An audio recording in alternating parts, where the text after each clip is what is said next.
Once upon a midnight dreary, while I pondered weak and weary over many a quaint and curious volume of forgotten lore, while I nodded, nearly napping, suddenly there came a tapping, as of someone gently rapping at my chamber door.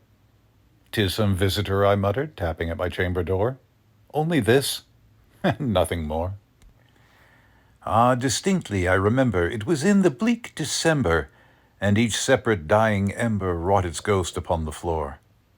Eagerly I wished the morrow, vainly I had sought to borrow from my books surcease of sorrow, sorrow for the lost Lenore, for the rare and radiant maiden whom the angels name Lenore, nameless here forevermore.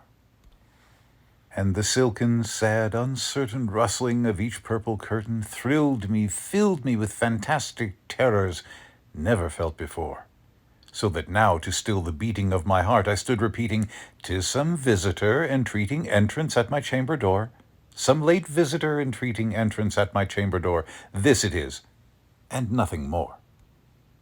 Presently my soul grew stronger, hesitating then no longer. "Sir," said I, "or madam, truly your forgiveness I implore, but the fact is I was napping, and so gently you came rapping, and so faintly you came tapping at my chamber door, that I scarce was sure I heard you." Here I opened wide the door. Darkness there, and nothing more. Deep into that darkness peering, long I stood there wondering, fearing, doubting, dreaming dreams no mortal ever dared to dream before. But the silence was unbroken, and the stillness gave no token, and the only word there spoken was the whispered word, "Lenore." This I whispered, and an echo murmured back the word, "Lenore." Merely this, and nothing more. Back into the chamber turning, all my soul within me burning, soon again I heard a tapping somewhat louder than before. "Surely," said I, "surely that is something at my window lattice. Let me see then what thereat is, and this mystery explore. Let my heart be still a moment, and this mystery explore. 'Tis the wind, and nothing more." Open here I flung the shutter, when, with many a flirt and flutter, in there stepped a stately raven of the saintly days of yore. Not the least obeisance made he, not a minute stopped or stayed he, but with mien of lord or lady perched above my chamber door, perched above a bust of Pallas just above my chamber door, perched and sat, and nothing more. Then this ebony bird, beguiling my sad fancy into smiling, by the grave and stern decorum of the countenance it wore, "Though thy crest be shorn and shaven, thou," said I, "art sure no craven, ghastly, grim, and ancient raven, wandering from the nightly shore? Tell me what thy lordly name is on the night's Plutonian shore." Quoth the raven, "Nevermore." Much I marveled this ungainly fowl to hear discourse so plainly, though its answer little meaning, little relevancy bore. For we cannot help agreeing that no living human being ever yet was blessed with seeing bird above his chamber door, bird or beast upon the sculptured bust above his chamber door, with such name as Nevermore. But the raven, sitting lonely on the placid bust, spoke only that one word, as if his soul in that one word he did outpour. Nothing farther then he uttered, not a feather then he fluttered, till I scarcely more than muttered, "Other friends have flown before, on the morrow he will leave me, as my hopes have flown before." Then the bird said, "Nevermore." Startled at the stillness broken by reply so aptly spoken, "Doubtless," said I, "what it utters is its only stock and store, caught from some unhappy master, whom unmerciful disaster followed fast and followed faster, till his songs one burden bore, till the dirges of his hope that melancholy burden bore of nevermore."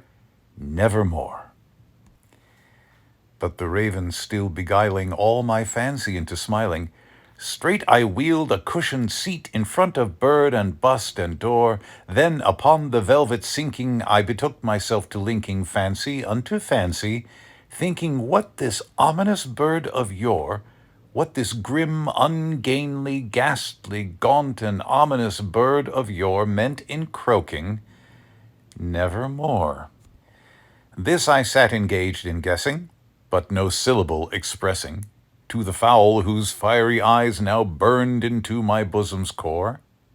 This and more I sat divining, with my head at ease reclining on the cushion's velvet lining that the lamplight gloated o'er, but whose velvet violet lining with the lamplight gloating o'er she shall press, nevermore.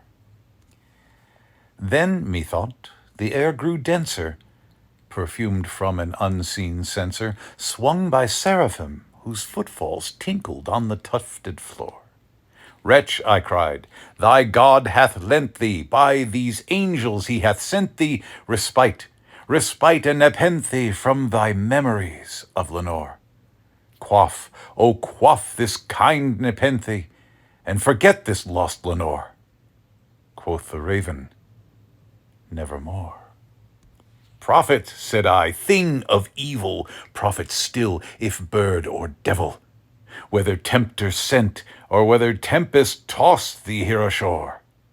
Desolate, yet all undaunted, on this desert land enchanted, on this home by horror haunted, tell me truly, I implore, is there balm in Gilead? Tell me, I implore. Quoth the raven, nevermore. Prophet, said I, thing of evil, prophet still, if bird or devil, by that heaven that bends above us, by that God we both adore, tell this soul with sorrow laden, if within the distant Aidenn it shall clasp a sainted maiden whom the angels name Lenore, clasp a rare and radiant maiden whom the angels name Lenore. Quoth the raven, nevermore. Be that word our sign of parting, bird or fiend, I shrieked upstarting. Get thee back into the tempest and the night's Plutonian shore. Leave no black plume as a token of that lie thy soul hath spoken. Leave my loneliness unbroken. Quit the bust above my door. Take thy beak from out my heart, and take thy form from off my door. Quoth the raven, nevermore. And the raven, never flitting, still is sitting, still is sitting on the pallid bust of Pallas just above my chamber door. And his eyes have all the seeming of a demon's that is dreaming, and the lamplight o'er him streaming throws his shadow on the floor. And my soul from out that shadow that lies floating on the floor shall be lifted nevermore.